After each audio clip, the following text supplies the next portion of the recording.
Start. सर्व शिक्षा अभियान के क्रियान्वयन के लिए प्रत्येक राज्य केंद्र शासित प्रदेश में एक राज्य परियोजना कार्यालय होता है। जिला में जिला परियोजना कार्यालय तथा प्रखंड स्तर पर प्रखंड संसाधन केंद्र होते हैं। केंद्र सरकार वर्ष 2015-16 में केंद्र शासित प्रदेशों को सर्व शिक्षा अभियान के लिए 100% राशि प्रदान करती है।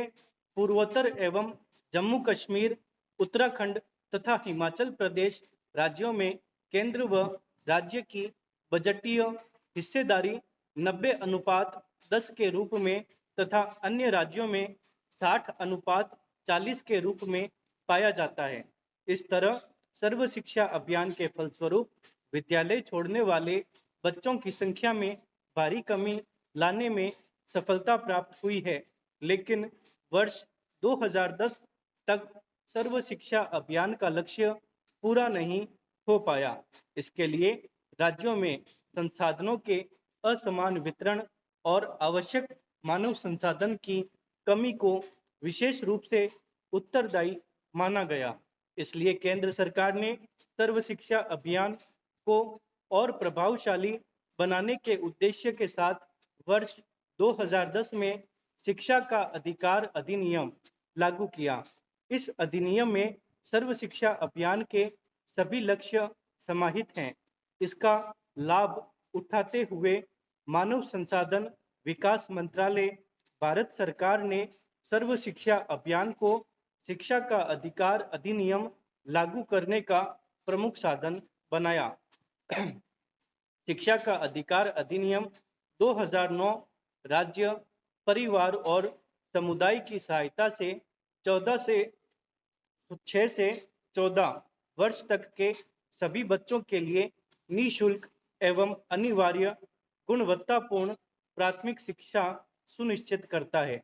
यह अधिनियम मूलतः वर्ष 2005 के शिक्षा के अधिकार विधेयक का संशोधित रूप है।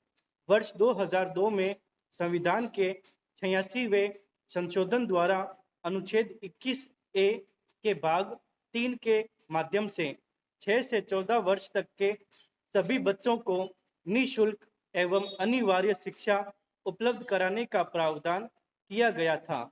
इसको प्रभावी बनाने के लिए 4 अगस्त 2009 को लोकसभा में यह अधिनियम पारित किया गया, जो 1 अप्रैल 2010 से पूरे देश में लागू हुआ और इसी के साथ भारत शिक्षा को मौलिक अधिकार का दर्जा देने वाले विश्व के अन्य 135 देशों की सूची में शामिल हो गया।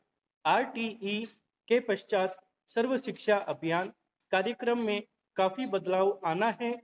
जैसे वर्ष 2009-10 में 18.79 करोड़ बच्चों के विद्यालय में दाखिले के स्थान पर वर्ष 2014-15 में 19.78 करोड़ बच्चों का दाखिला विद्यालय में हुआ।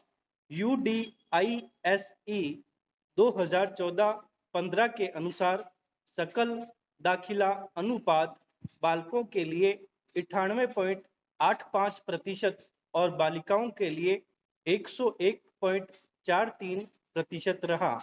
प्राथमिक स्तर पर औसत वार्षिक ड्रॉप आउट पढ़ाई बीच में छोड़ने वाले बच्चों की संख्या में काफी कमी आई, जो वर्ष 2009-10 में 6.76% थी।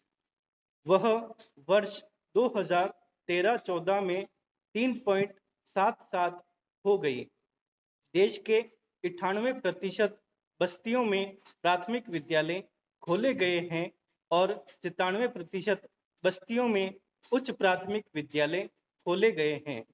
सर्व शिक्षा अभियान के अंतर्गत कंप्यूटर शिक्षा का व्यापक प्रयोग किया जा रहा है।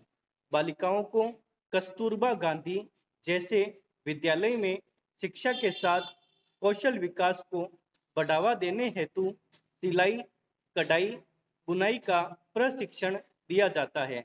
इस अभियान के अंतर्गत पढ़े भारत बढ़े भारत नाम का राष्ट्रव्यापी कार्यक्रम भी संचालित किया गया है। साथ ही सुदृढ़ व्यवस्था हेतु सहायक कार्यक्रमों को भी संचालित किया जा रहा है। केंद्र सरकार द्वारा वर्ष 2017 में शिक्षा के क्षेत्र में सर्व शिक्षा अभियान का रैंकिंग जारी किया गया है, जिसमें केरल, उत्तराखंड तथा महाराष्ट्र को क्रमशः प्रथम, द्वितीय तथा तृतीय स्थान प्राप्त हुआ है। अतः इससे प्रेरित होकर सभी लोगों व सरकारों को इसे सशक्त बनाकर समर्थ राष्ट्र की संकल्पना को साकार करना होगा।